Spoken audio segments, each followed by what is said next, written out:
और अब देख लेते हैं खबरें विस्तार से। और सबसे पहले बड़ी खबर, रेमडेसिविर की कालाबाजारी मामला सामने आया है। मामले में रांची पुलिस ने बड़ी कार्रवाई की है। कालाबाजारी का एक आरोपी गिरफ्तार किया गया है। गोंदा थाने में आरोपी से लगातार पूछताछ की जा रही है। रांची पुलिस ने ये बड़ी कार्रवाई की है। आपको बता दें कि कालाबाजारी का एक आरोपी गिरफ्तार हो चुका है, उसे गिरफ्तार किया गया है। गोंदा थाने में आरोपी से फिलहाल पूछताछ की जा रही है।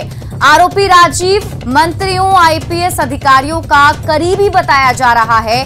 1.10 लाख में 5 इंजेक्शन उसने बेचे थे। एसपी दफ्तर में बेहिचक घुसता था आरोपी।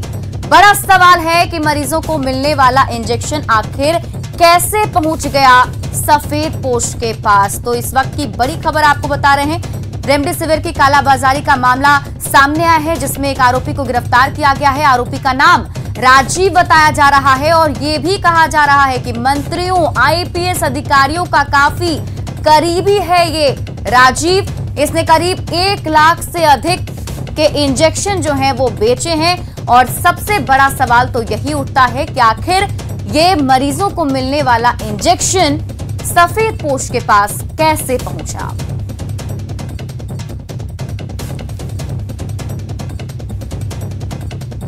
तो इस वक्त की बड़ी खबर आपको बता रहे हैं। रेमडेसिविर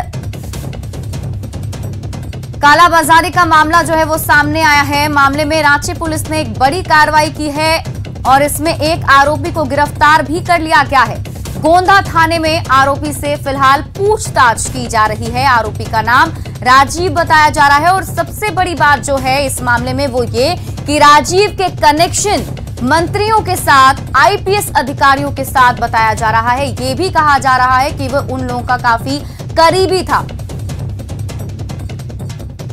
और इस खबर पर अधिक जानकारी के साथ हमारे सहयोगी ओम प्रकाश हमारे साथ लाइव जुड़ चुके हैं। उनसे सीधे इस मामले पर पूरी अपडेट लेते हैं। ओम प्रकाश, सबसे पहले तो ये बताइए कि फिलहाल क्या कुछ अपडेट इस मामले पर सामने आया है? जी, आपको बता दें कि जिस तरह से पूरा मामला जो प्रकाश में है, उसके बाद से पुलिस लगातार आरोपी जो राजीव कुमार है उससे पूछताछ कर रही है। और पूरे मामले में फिलहाल जो अभी तफ्तीश है वो की जा रही है कि आखिर इसके पीछे कौन से लोग शामिल है। क्योंकि जो अब तक जानकारियां सामने है उसके अनुसार इस पूरे मामले में कई सफेद पोश लोगों का भी नाम सामने आ सकता है। क्योंकि राजीव कुमार की सरपरस्ती मतलब कई आईपीएस अधिकारी या फिर मंत्री भी उसके सरपरस्त थे। और पूरे मामले में अगर बात की जाए तो झारखंड पुलिस के नंबर 2 ऑफिसर भी कहीं न कहीं राजीव कुमार के ऊपर उनका हाथ था। इस तरह की बातें सामने आ रही है। आखिर वो कौन अधिकारी हैं, इस नाम का भी खुलासा अगर सही तरीके से, पारदर्शी तरीके से मामले की तफ्तीश होती है तो सामने आ सकता है। मुख्यमंत्री हेमंत सोरेन को इस पूरे मामले पर संज्ञान लेना चाहिए, क्योंकि कई सवाल हैं इसके पीछे और कई तरह की अहम जानकारियां भी सामने हैं। क्योंकि इस पूरे मामले का उद्भेदन होना जरूरी है। क्योंकि ऐसे सफेद पोश लोग जो समाज के बीच रहकर ही समाज को अगर कहा जाए तो दीमक की तरह चाटने का काम करते हैं, तो वैसे लोगों के नाम सामने आने चाहिए और उन लोगों पर सख्त कार्रवाई होनी चाहिए। हमारे पीछे हम आपको दिखाना चाहेंगे कि वो गाड़ी भी है जिस गाड़ी से ये पूरा खेल जो है वो चल रहा था। ये देख सकते हैं एक कार है, उसके अंदर हम आपको ये भी बताना चाहेंगे कि ऑक्सीजन सिलेंडर अभी भी मौजूद है, सहित कई किट जो कोरोना काल में अहम होते हैं, लोगों की जान बचाने के लिए ज़रूरत के सामान होते हैं, वो भी इस कार के अंदर फिलहाल मौजूद है। जो बताता है कि कहीं ना कहीं ये कार एक चलता फिरता दवा खाना था और इसके जरिए ही पूरी तरह से कालाबाजारी हो रही थी।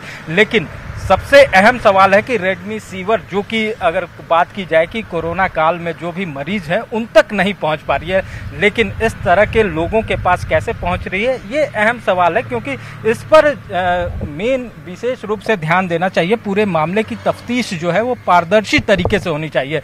और मुख्यमंत्री हेमंत सोरेन अगर इस पूरे मामले पर संज्ञान लेते हुए इस पूरे मामले की उच्च स्तरीय जांच कराएंगे तभी मामले सामने आ पाएंगे। क्योंकि कई बड़े अधिकारी और खुद मंत्री मंत्री भी कई हो सकता है इनके साथ हैं, जिस तरह की जानकारी। ओम प्रकाश, क्या अभी तक कुछ भी पता चल पाया है कि आखिर ये जो कनेक्शन बताया जा रहा है कि राजीव के कनेक्शन सीधे आईपीएस अधिकारियों से थे, मंत्रियों से थे, इसके पीछे की कुछ भी वजह भी या कुछ ऐसे नाम या कुछ पुलिस या जांच में कुछ ऐसा पता चला है अभी तक? जी, आपको ये बताना चाहेंगे कि फिलहाल नामों का खुलासा तो अब तक नहीं हो पाया, क्योंकि वही अहम सुराग है जहां तक जांच के बाद पहुंचा जा सकता है। एक तरह से कहा जाए तो ये झारखंड का एक रक्कीबुल, अगर जिस तरह से तारा शाहदेव प्रकरण, हमारे दर्शकों को याद होगा कि तारा शाहदेव प्रकरण में जिस तरह से रक्कीबुल के कनेक्शन जो मजिस्ट्रेटों के साथ या कहा जाए तो कई बड़े अधिकारियों के साथ थे, तो उसी तरह का कुछ कनेक्शन जो है यहाँ भी है, और कई अधिकारियों और मंत्रियों के साथ साठगांठ होने के कारण ये जो बंदा है राजीव कुमार, इसकी भी पहुंच काफी ऊंची थी। इसके कार पर भी कार पास, जो शपथ ग्रहण का कार पास है, वो भी लगा हुआ है, जो बताता है कि इसकी पहुंच और जो थी वो काफी बड़ी थी, और इसी वजह से हो सकता है पुलिस को ये पता चल पाया, क्या पुलिस ने ये अभी तक पता कर पाया है कि आखिर किस तरीके से ये कालाबाजारी का खेल वो कर रहा था? क्या वो अकेला था इसमें, कुछ और भी लोग इसमें शामिल थे? किस तरीके से ये पूरा काम कितने दिनों से चल रहा था और कैसे चल पा रहा था? बता दें कि पिछले कुछ दिनों से, जब से रेमडेसिविर या फिर ऑक्सीजन की किल्लत की बातें सामने आने लगी, कई लोग इस गोरख धंधे में लिप्त हो गए। आपको ये भी बताना चाहेंगे कि पिछले दिनों अस्पतालों में बेड की किल्लत में भी दलाल एक्टिव हुए थे, जो खबरें हमने भी चलाई थी, और उसी के बाद इस तरह का मामला आया। तो ये साफ तौर से है कि 10 से 15 दिनों के अंदर ही इस पूरे खेल का जो माया जाल है वो पनप पाया रांची में। और फिलहाल इसमें अभी तक जो मेन आरोपी है, जो एक आरोपी है, वो गिरफ्तार हुआ है, और पुलिस या पूछताछ के बाद भी अन्य नामों का खुलासा जो है वो सामने आ सकता है। और पुलिस फिलहाल इस मामले में तफ्तीश कर रही है। हालांकि अभी अधिकारी कुछ भी इस बाबत बोलने से बच रहे हैं, जिस वजह से पूरी जानकारी जो है वो सामने नहीं आ पा रही है, लेकिन जल्द ही पूरे मामले का खुलासा हो सकता है। और हाँ, कई सफेद पोश जो लोग इसके पीछे बताए जा रहे हैं, जैसी आशंका जताई जा रही है, इसमें कई सफेद पोश लोगों के भी नाम सामने आ सकते हैं, लेकिन जरूरत है निष्पक्ष जांच की, तभी इन नामों का खुलासा होगा, क्योंकि ये झारखंड का दूसरा रकीबुल है। बहुत बहुत शुक्रिया तमाम जानकारी के लिए ओम प्रकाश। तो ये खबर आपको हम बता रहे थे जिसमें ये कालाबाजारी का मामला सामने आया है। हालांकि अच्छी बात यह है कि आरोपी गिरफ्तार हो चुका है और फिलहाल पुलिस पूछताछ कर रही है।